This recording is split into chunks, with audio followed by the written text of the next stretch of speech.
let's move on, man, to like the late 90s, maybe even early 2000s, mid 2000s.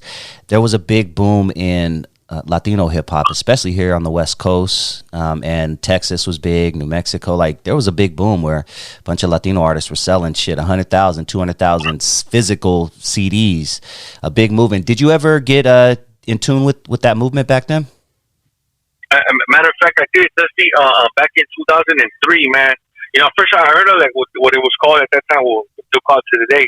It was Chicano rap, man. Chicano rap, and I identified it with that shit like a motherfucker, man. Like, I started bumping more of that shit than anything else, man. Like, obviously at that time, man, that I got introduced with it was the San Diego guys.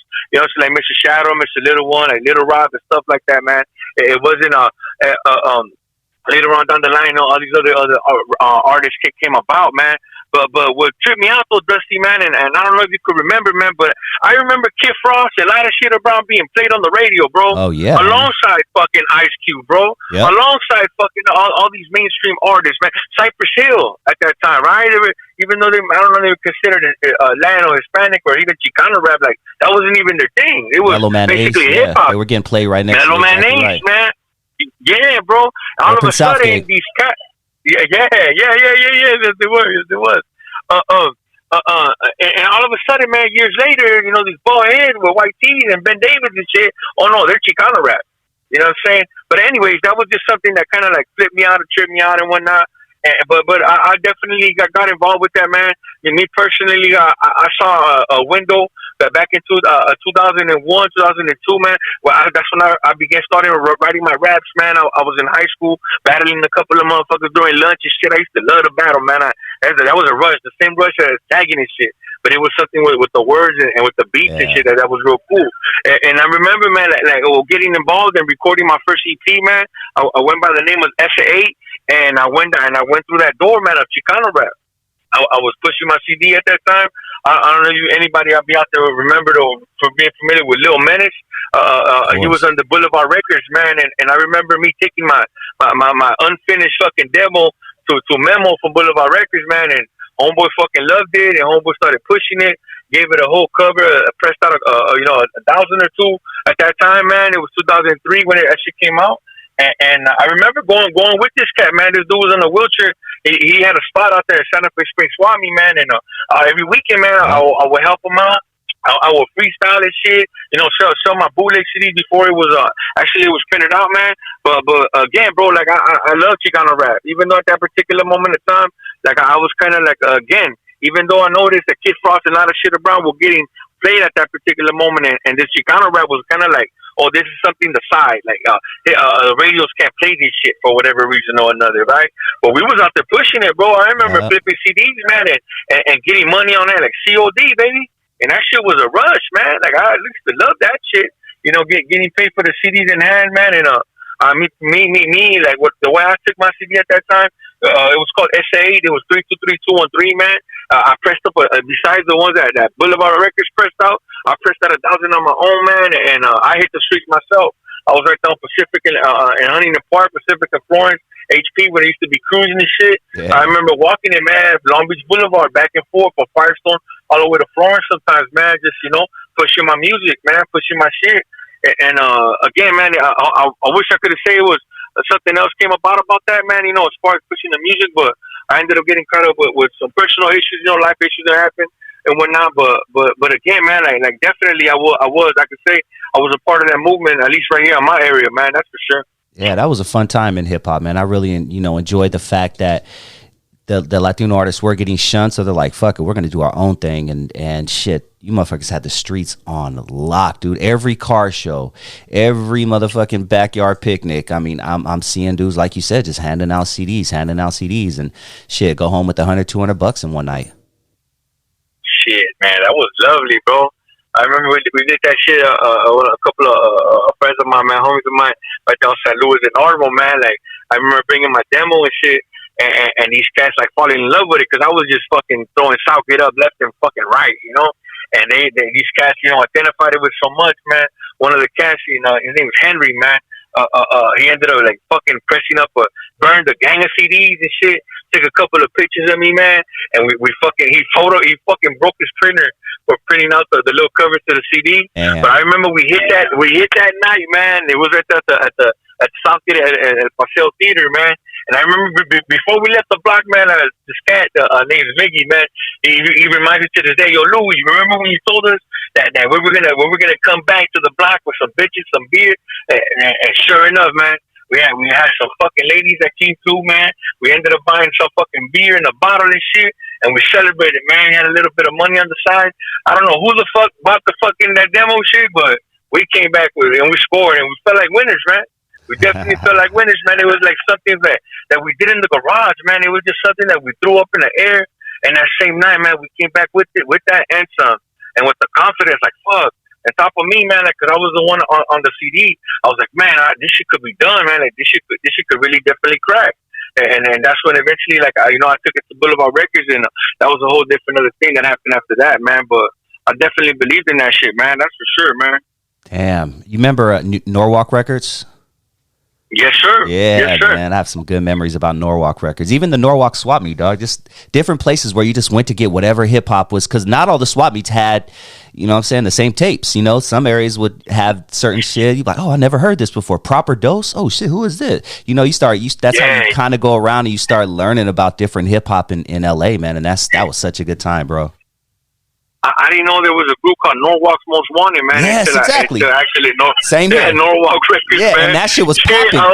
I know so many people who had that CD back in the day, dog. I go to random people's house and be like, oh, shit, Norwalks Most Wanted. And they live in fucking Artesia or Cerritos or some shit. You know what I mean? Yeah, man. That shit was a trip, man. That definitely was a trip. That was lovely right there. Yeah. What are your thoughts on this current state of hip hop, bro? I don't know if you keep your ear to the street, but it's a different breed than it was when we were coming up. You know, back in the day, we glorified the drug dealer. Now they're glorifying the drug user. You got these dudes on all kind of drugs. You know, there's some good music coming out. Don't get me wrong. You know, but what are your thoughts on the whole state of hip hop in general?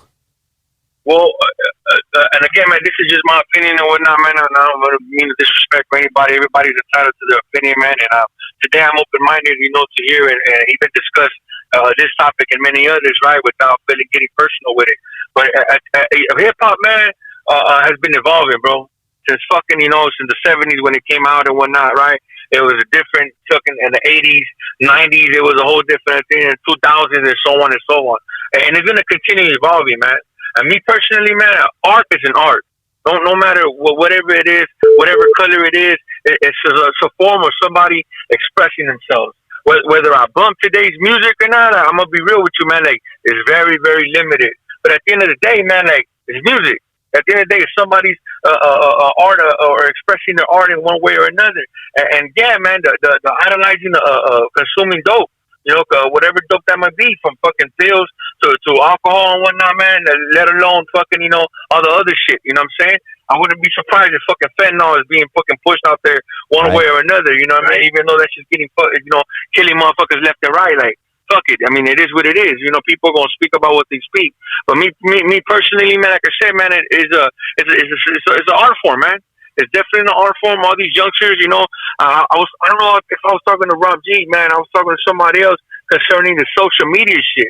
Like, at least the time when I was making music, man, like I had to literally press out, again, burn some CDs, put a little cover to it, or just fold the fucking paper and write my name on it, and then go sell it.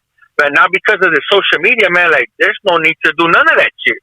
All you gotta do is record a fucking song, put that shit on, kick it up on YouTube, or push that shit on the Instagram or TikTok or whatever, and some way, somehow, that shit will get pushed no matter what. You know what I'm saying? So I think the open door, open window of social media in itself, the whole platform of the internet, has allowed all these artists, man, to fucking flood this fucking, the land with all this artistry, bro, one way or another, whether it's good to you and back to me. At the end of the day, man, I see it like it's another Louis way back in the day, just trying to expressing himself, trying to fucking make it, man. That's all, I don't agree with some of the shit that they're pushing, man. Even the degradation of women, man. Right? Like I know at that particular back in the day, calling bitches and hoes. Today, that's like nothing. Yeah. Well, whatever these fucking women are fucking rapping, bro, whatever they're exposing is a little too fucking, a My little out pussy there to me. pink, my booty hole brown. The Oh fuck am I my listening to? God, big dog. Like, I don't even need to watch porno. I just need to actually listen to this chick. I probably fucking get hard simply by what she's saying, you know. But again, though, Dusty, that's where we at today, man. You know what I'm saying? Is there somebody in particular at fault? Well, I mean, maybe we all have a little part to play, man. You know, at fault. But at the end of the day, man, I have the right, I have the choice to play this or not to play this, man. Right? I got an 18-year-old son, man, and my son is the complete opposite of me. Like, he don't listen to the shit I listen to, man. He don't dress the way I dress. I'm bald. This fucker got long hair. He plays guitars and shit. You know, I rap. You know what I'm saying? So he's into the punk scene and whatnot, man. And again, it's just a different form of art, man. And hip hop is gonna continue evolving, man. And I think the lack of guidance too, man. Yeah. The lack of behind the lack of guidance behind these artists. Be careful what to push that or don't push that, man. You know. And again, just because again, when we record this shit, man, and we throw it out there, it's gonna be out there for somebody to grasp, man. It's like basically fucking, filling up a needle with dope and just throwing it out there. Somebody's eventually gonna pick it up and use it, man. So we gotta be, at least today, my understanding now of this blessing that we have as hip hop, man. Like me personally, I got a personal responsibility, man, of what I put out there, man. Because again, somebody's gonna listen to it for whatever reason or another. And there's repercussions and there's consequences of what I'm gonna put out. And I think the lack of that, brother, lack of accountability, man, has had these artists, you know, just throwing whatever the fuck they're throwing out there, not knowing the consequences of this shit. I know not too long ago, I don't know if you recall, man, but maybe about a year ago or so, that there was an incident out there in fucking in Hollywood, bro. Hollywood High or some shit about these youngsters ODing off of fucking they were supposedly buying perks. You know what I'm saying? And they ended up fucking copying fentanyl. If I'm not mistaken, it was over there on that. It was over there on that side, man. But these kids weren't even thinking they were buying fentanyl. They were buying perks. And you hear that shit, man. I didn't know about a perk until I heard fucking Future talk, rap about this shit, Thank you. Or even Lil Wayne talk about some shit about lean. I didn't even know what the fuck was that shit, bro. I thought it was. I didn't know, and it wasn't until these artists shed light on that shit. And again, it was all probably one of those nights of fucking having fun and whatever it is, had a good time, not knowing the recording this shit would affect somebody else down the line. Because to the end of to an extreme, man, like we emulate what we like, man.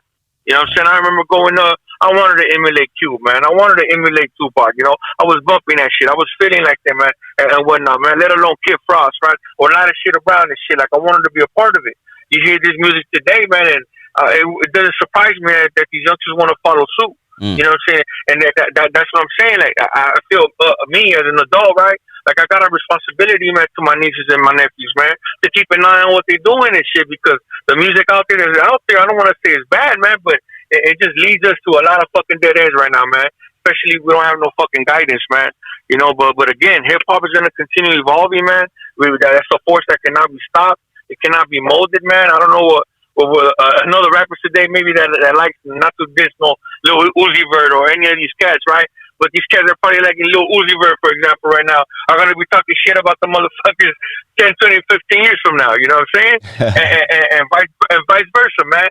All these cats, you motherfuckers bumping Lil Uzi Vert. Who the fuck is that? Just like all these other new artists don't even give the proper dues to Tupac or Biggie or fucking, you know, all these other artists that kind of like paved the way. Because they thinking, again, you can't compare the fucking past with the present, bro. There's no comparison. You know what I'm saying? At least in my opinion, man, the artist indents their print at that particular moment of time, and it is what it is.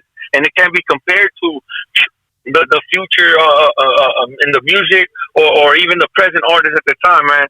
And again, that's just my personal opinion, but I mean, if hip hop is gonna continue evolving, man, and it's a beautiful art form, man. At least for me, man.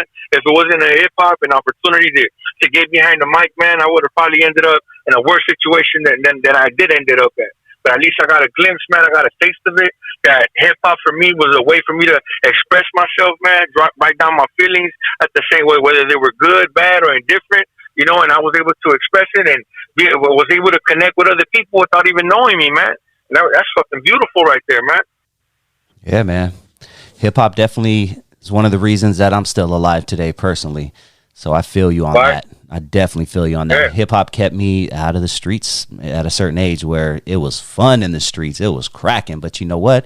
I like recording in the studio just a little bit more. So I'm going to go on and hang out at the studio and do my damn thing. You know what I mean? While everybody else is going to jail, unfortunately, getting shot.